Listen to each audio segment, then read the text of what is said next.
de Ciudadanos, como todos sabéis. No sé el que la construyó, pero ha tenido mucho que ver en él. Y te quería preguntar un poco lo que estamos diciendo a todos los candidatos que van a pasar por este ciclo. Nos interesa sobre todo el tema impuestos, el tema paro, que lo has mencionado antes con la reforma del mercado laboral, fiscalidad y, bueno, impuestos también, y el tema pensiones.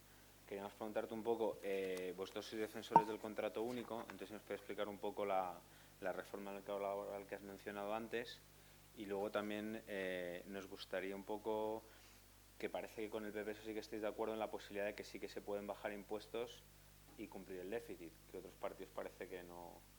Entonces, si no te importa, y luego ya pasamos a las preguntas. Gracias.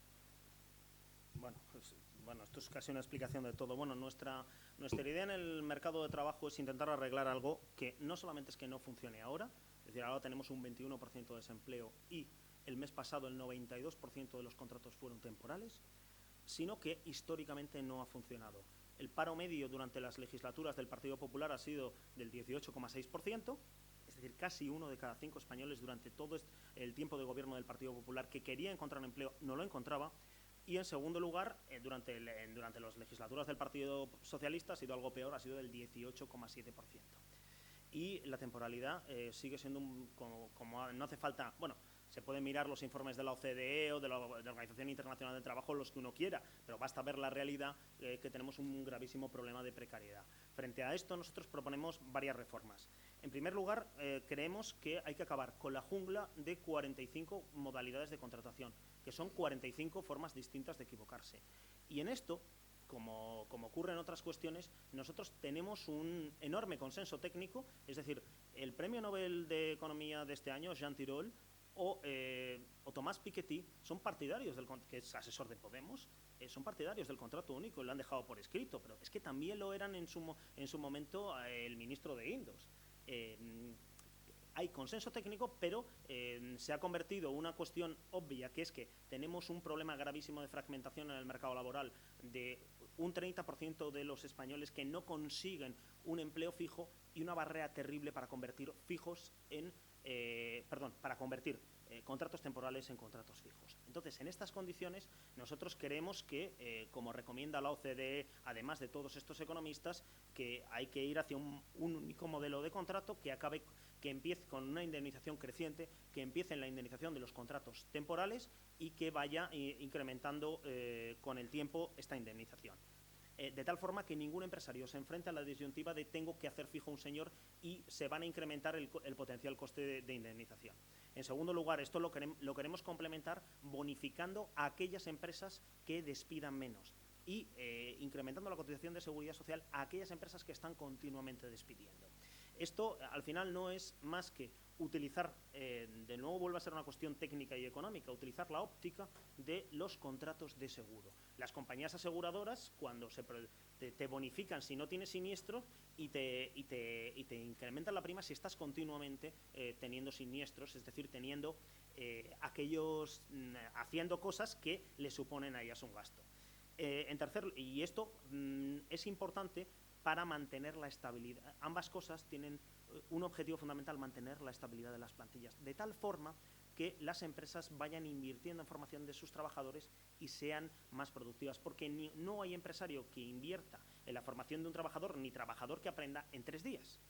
En tercer lugar, nosotros queremos que también apostamos por ya lo he explicado antes, por el complemento salarial garantizado, que es también una de las principales medidas de lucha contra la pobreza que existen en Gran Bretaña, en Estados Unidos y en el Reino Unido.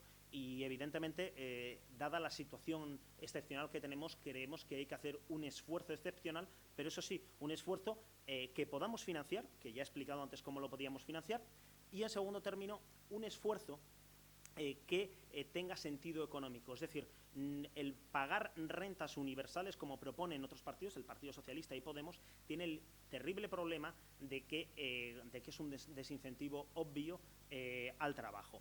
Y además de todas estas medidas, nosotros proponemos hacer una apuesta también por los 3 millones de personas excluidos, los parados de larga duración, que han sido los grandes perdedores de esta crisis. Y bueno, para esto pretendemos reorientar las políticas activas de empleo, porque han sido un nido de corrupción, porque el dinero no ha llegado donde tenía que llegar, porque los cursos no se han dado. ¿Qué es lo que proponemos? Desintermediar el sistema, darle un cheque de formación a cada parado para que busque esta formación que le permita volver a entrar en el mercado de trabajo. Por último, también llevamos una reforma de los servicios públicos de empleo que tienen que pasar a ser servicios activos para colocar a estos parados y no pueden ser, como en la actualidad, meros gestores de prestaciones públicas. Y con el tema de pensiones, ¿qué te ha parecido lo de que el fondo de reserva haya tenido que disminuir a la mitad? ¿Se está apostando para que en un futuro tenga que ser siempre con planes de pensiones privadas, combinado? O sea, nosotros apostamos por un sistema público de pensiones y que la pensión, los planes de pensiones sean complementarios, no alternativos. Actualmente el fondo de reserva de las pensiones ha disminuido de forma muy importante. Para nosotros lo fundamental es garantizar la viabilidad financiera del sistema. Para esto lo que necesitamos es incrementar la gente colocada, pero sobre todo incrementar la recaudación por cotizaciones. Y esto pasa por tener carreras laborales dignas. No hay pensiones dignas sin carreras laborales dignas. Entonces, en esencia, nosotros creemos que hay que volver al Pacto de Toledo. Es decir, yo llevo ya muchos debates de pensiones en esta campaña electoral y lo que estoy viendo es continuamente, no ya a Podemos, sino al Partido Popular y al Partido Socialista, atizándose continuamente con el tema de las pensiones. Y me parece un error grave. Es decir, el gasto por pensiones es el principal gasto que hay en España, es una cuestión fundamental y es un pacto y tenemos que volver a un pacto de Estado, al Pacto de Toledo, gobierne quien gobierne. Por otra parte, hay que ser más flexible porque lo que son buenas noticias, España tiene la segunda esperanza de vida más elevada del mundo, después de Japón. Supone, evidentemente, un desafío para el sistema porque estas personas van a vivir más años y, por tanto, y además es probable que lo hagan en mejores condiciones y esto se debe, por ejemplo, a que la sanidad española está entre las mejores del mundo y es un orgullo que tenemos. Bueno, pues lo que hay que hacer, evidentemente, es darle la oportunidad a aquellas personas de más de 65 años que quieren trabajar de tener flexibilidad a la hora de jubilarse. Y luego, por último, lo que hay que hacer es garantizar financieramente el sistema, fundamentalmente a través de cotizaciones, y para esto hace falta arreglar el mercado laboral, porque si las cotizaciones, creciendo por encima del 3%, nos crecen un 0,73%, no va a haber forma de financiar las pensiones, porque nosotros creemos en que la financiación fundamental tiene que venir por cotizaciones de seguridad social y no por impuestos. Entre otras cuestiones, porque las cotizaciones porque se relacionan la pensión que se cobra con la cotización que se paga y eso al final es un incentivo para trabajar y es un incentivo para cotizar y disminuye la economía sumergida, que es otro de los graves problemas que tenemos. Y en este sentido has dicho que la agencia tributaria se ha reducido. ¿Cuántos efectivos crees que hace falta para que vuelva? Bueno, nosotros tenemos la idea de una agencia tributaria. Nosotros queremos que en una agencia tributaria más pequeña que la de los países de nuestro entorno, porque es verdad que estamos más informatizados y que yo creo que, bueno, a ver, esto está muy mal que yo lo diga porque soy inspector de Hacienda, ¿no? Pero yo creo que el personal de la agencia tributaria es francamente bueno, pero yo creo que quizás unos 40.000 personas sería un objetivo a medio plazo. Lo que no, en nuestra opinión, no tiene muchos. Ahora estamos con 24.000. Lo que sinceramente todavía no puedo entender es por qué, teniendo en cuenta que es una inversión que se autofinancia, y en segundo término, además, teníamos una gravísima crisis de ingresos, lo que no entiendo es por qué los gobiernos del Partido Socialista y del Partido Popular lo único que han hecho es recortar en inversión de lucha contra el fraude. Tengo una explicación, no sé si darla, pero vamos, es que la agencia tributaria no solamente es un instrumento fundamental en la lucha, en obtener ingresos públicos, sino también es un instrumento fundamental en la lucha contra la corrupción, porque porque es el instrumento fundamental para seguir el rastro del dinero. Y a lo mejor ahí está la explicación de por qué ha habido recortes en la agencia tributaria en estos años. ¿Puedes pasársela a Santiago, por favor? O como pasa antes, este encuentro se está grabando, va a estar en la página web también, y aparte si alguno tiene el programa que ha dicho él, está aquí atrás. Gracias, Santiago. Buenas tardes, buenos días. Me gustaría que profundizara, por favor, un poquito más en lo que ha comentado de las medidas anunciadas por Rajoy esta mañana. ¿Por qué usted, como inspector de Hacienda, piensa que puede ser un foco de fraude? Gracias. Bueno, pues simplemente porque si uno deja exenta una determinada renta que para otro señor su pago es un gasto deducible, tienes el riesgo de que la operación se simule, sea ficticia y al final no consigas nada y lo único que tengas es que se pierda dinero. Vamos a poner un ejemplo puramente teórico porque no conocemos los detalles. Pensemos en el presidente de un gran banco que decide contratar en ese banco para su primer empleo a su hijo y que le paga un salario de 1 millón de euros. Ese 1 millón de euros sería para el banco un gasto deducible y el hijo cobraría ese 1 millón de euros de su primer empleo y no tributaría por él.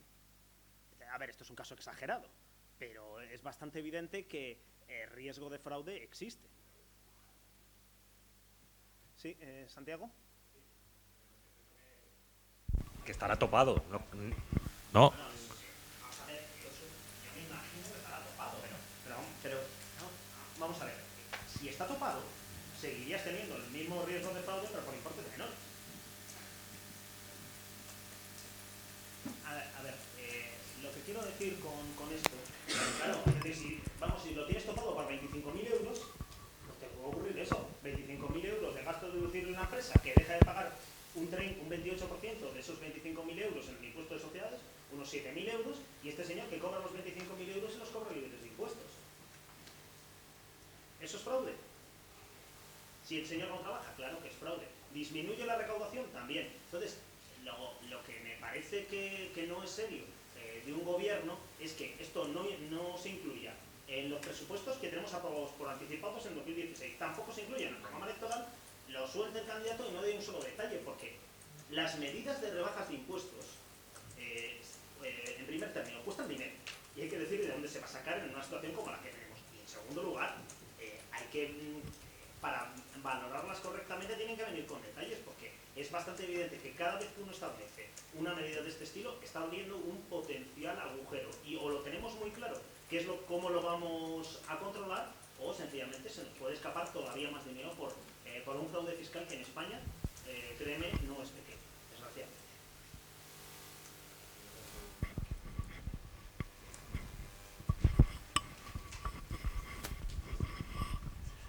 Gracias. Entre las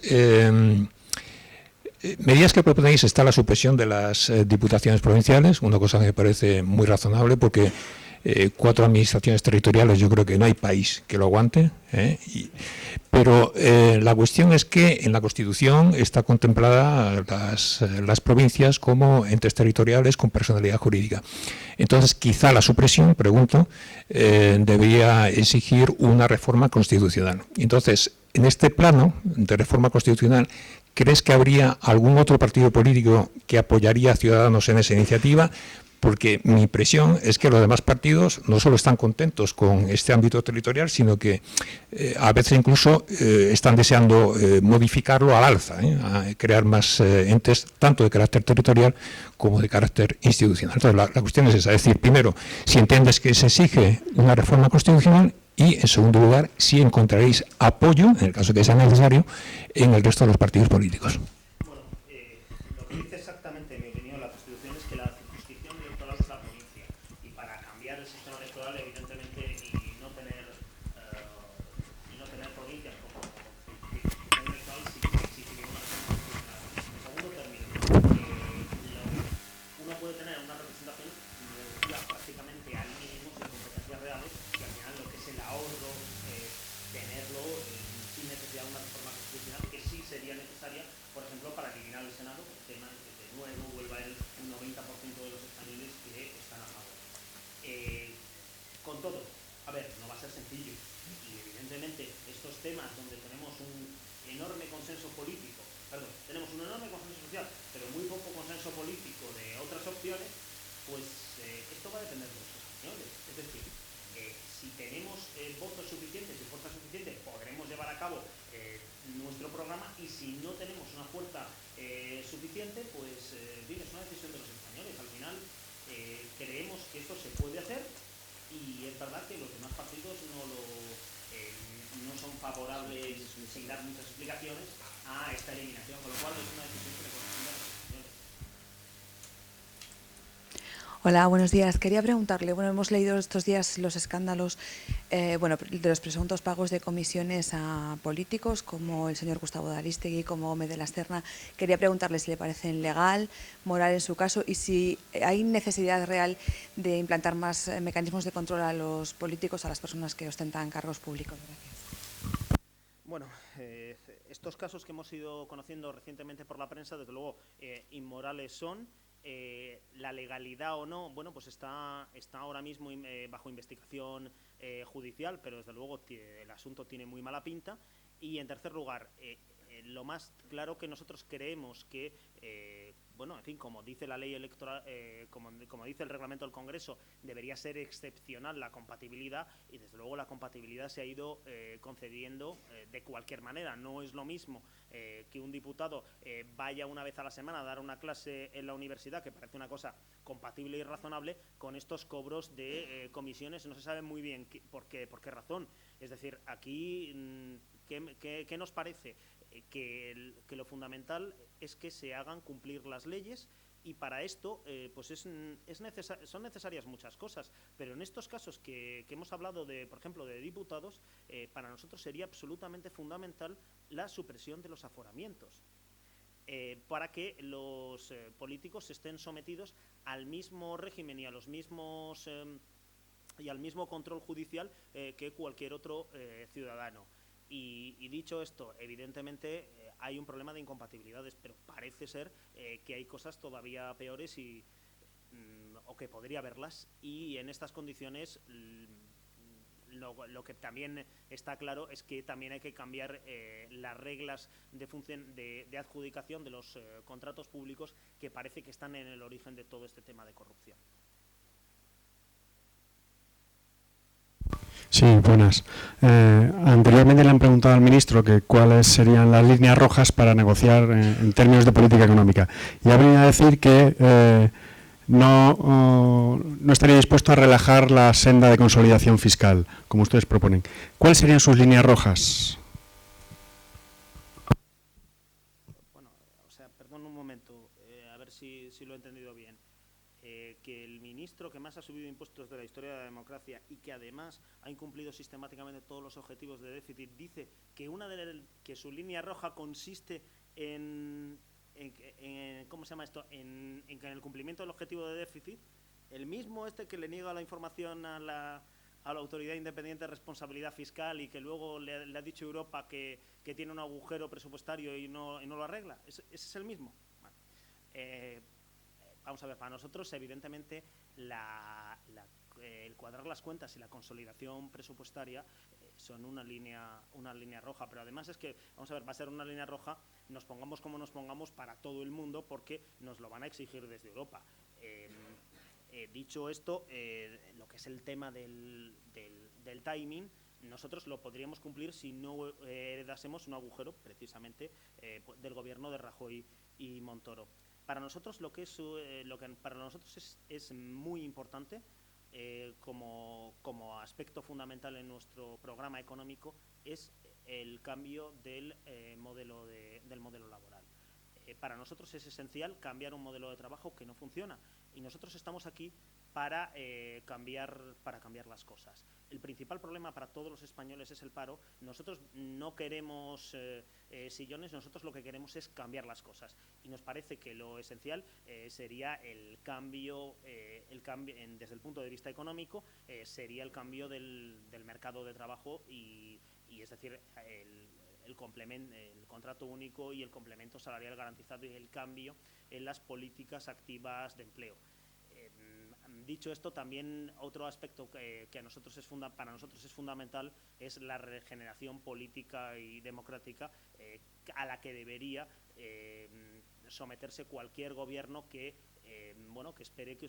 espere que Ciudadanos le apoyen alguna medida concreta, porque como ya hemos dicho, si nosotros no formaremos parte de ningún gobierno que no presida Albert Rivera. Sí, respecto al déficit que ha mencionado, ¿creen que con las cuentas que van a recibir el año que viene podrían cumplir el objetivo de déficit de Bruselas o también van a tener que pedir cierta flexibilidad?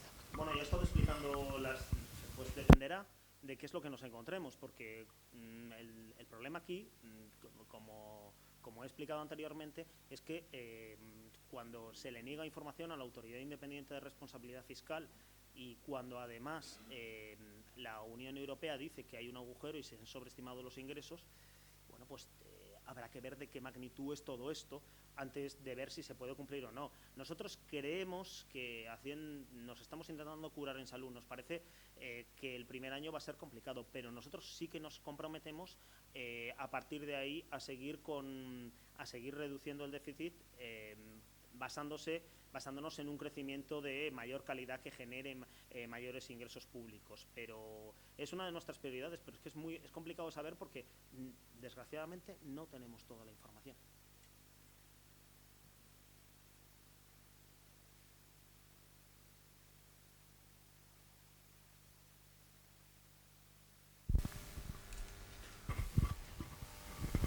Hola, buenas tardes.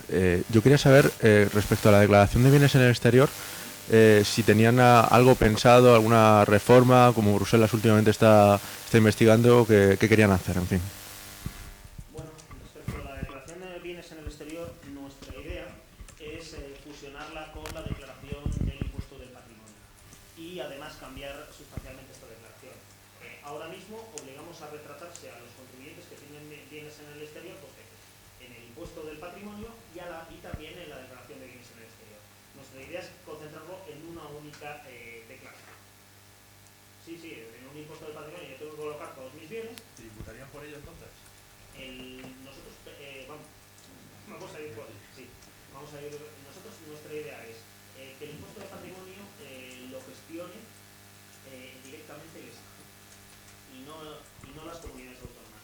Creemos que el impuesto del patrimonio aporta una recaudación de la que no podemos prescindir. Estamos hablando de 1.000 millones de euros, con lo cual habría que reformular, lo que vemos en el programa, de reformular este impuesto del patrimonio con unos tipos infinitamente más bajos. Pues ahora mismo un tipo del 2,5%, que es el marginal máximo en la tarifa estatal del impuesto del patrimonio, es una cuantía completamente excesiva, porque es pagar el 2,5% sobre algo que ya tienes, teniendo en cuenta que los tipos de interés están al cero. Entonces, claro, evidentemente esto exige una reforma en profundidad. No creemos que pensamos que todavía se tiene que pagar algo porque no podemos, somos serios y una rebaja adicional de 1.000 millones de euros, que es lo que actualmente está recaudando el impuesto del patrimonio, no se puede permitir, aunque todo esto esta recentralización del impuesto de patrimonio tiene que ir dentro de las negociaciones generales del sistema de financiación autonómica. Porque evidentemente esto a día de hoy es dinero de las comunidades autónomas, que como sabe no están en una situación precisamente boyante.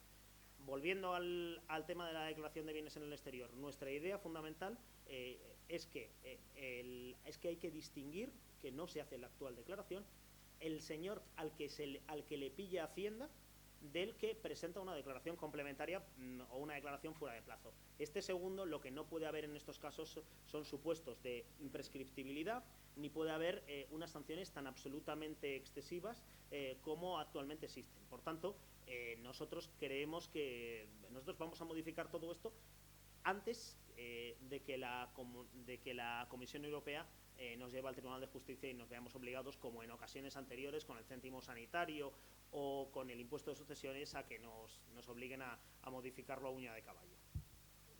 Sí.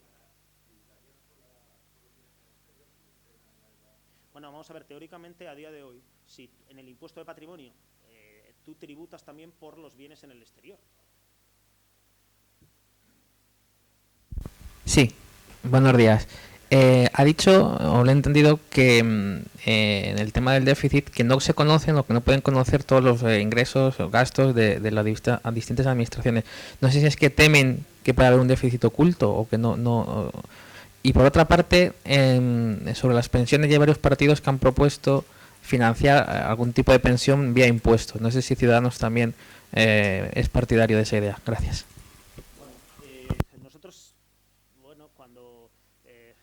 Repito, cuando te encuentras con que no no se da la información a la autoridad fiscal independiente y donde pues han aparecido casos como el de la Comunidad Valenciana con déficit oculto. Cuando este gobierno, por ejemplo, retrasó en el año 2012 las devoluciones de Hacienda, al año 2013 para intentar maquillar el déficit que luego se incumplió, pues evidentemente mucha confianza no tenemos en las cuentas, con lo cual desgraciadamente no se puede excluir que nos encontremos con una sorpresa desagradable. En segundo término, preguntabas también por... Vamos a ver, la disposición adicional 64ª de la Ley de Presupuestos establece la posibilidad que determinadas prestaciones no contributivas de la Seguridad Social se financien con cargo a impuestos.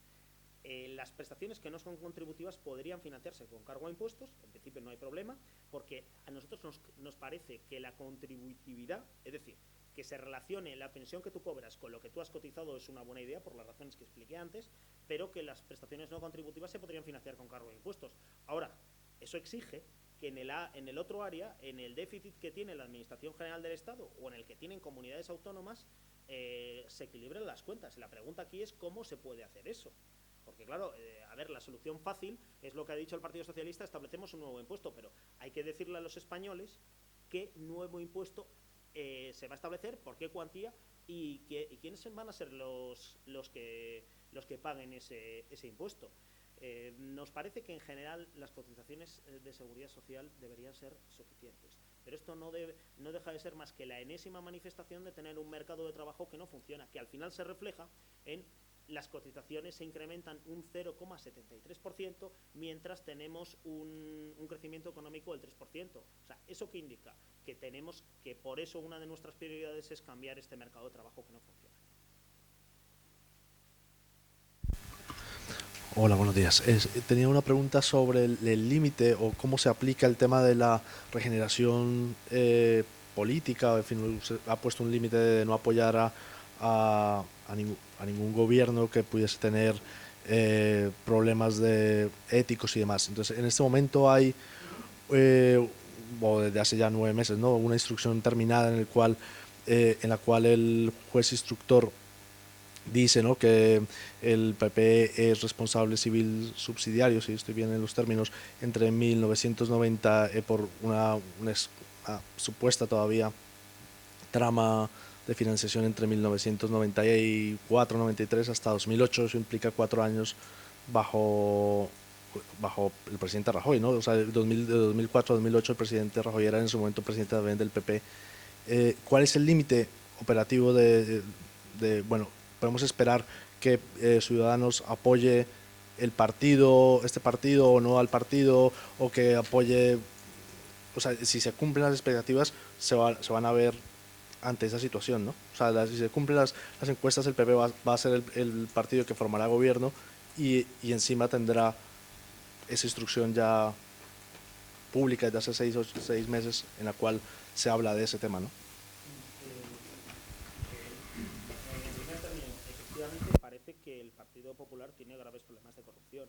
Eso parece bastante evidente, pero además esto parece que los imputados son determinadas personas que estuvieron en la cúpula del Partido Popular, como el tesorero Luis Bárcenas, por ejemplo, y nosotros lo que vamos a exigir para darle paso es que se establezcan medidas efectivas de regeneración y, en segundo término, que se depuren las responsabilidades, pero también desde un punto de vista político. Pero no podemos hacer el trabajo de los jueces ni determinar quiénes son las personas dentro del Partido Popular que deberían asumir esas responsabilidades.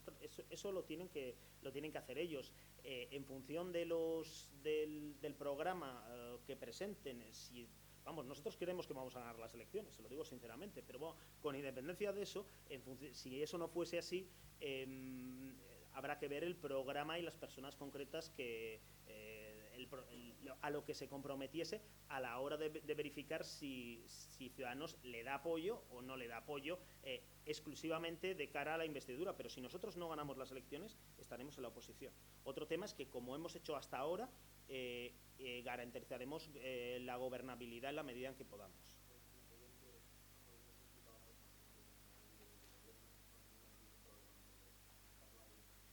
Vamos a ver, a mí me parece, pero vamos a ver, que es una decisión que le corresponde fundamentalmente a los españoles. A mí me parece que Mariano Rajoy